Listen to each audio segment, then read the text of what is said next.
صادرات غیر نفتی از گمرکات استان سیستان و بلوچستان در 7 ماهه امسال به لحاظ وزنی 13% و به لحاظ ارزش 11% در مقایسه با مدت مشابه پارسال افزایش داشته است. بیشتر کالاها از این گمرکات به مقصد پاکستان و افغانستان صادر می شود. افزایش حجم صادرات غیر نفتی از گمرکات و پایانهای مرزی سیستان و بلوچستان.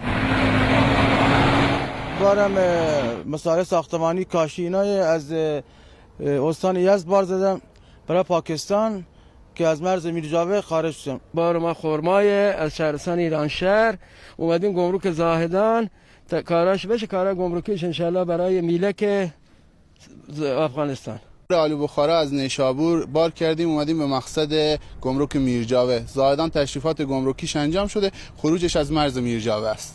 برای کدوم کشور؟ برای پاکستان. این تجارت و داد و ستد میان بازرگانان کشورمان با تجار کشورهای همسایه پاکستان، افغانستان و حوزه خلیج فارس از طریق گمرکات و پایانه‌های مرزی میرجاوه، میلک، پیشین و بندر شهید بهشتی چابهار انجام می شود.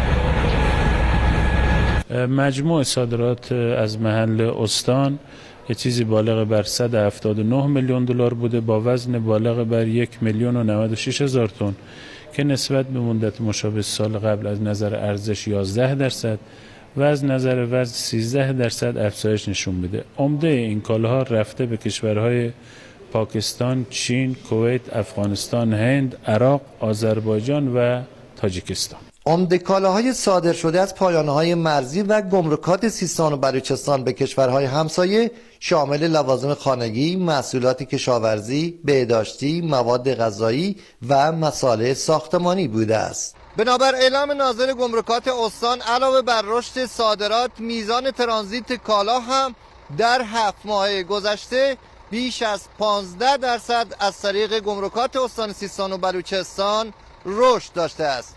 پور علی، خبرگزاری صدا و سیما، زاهدان.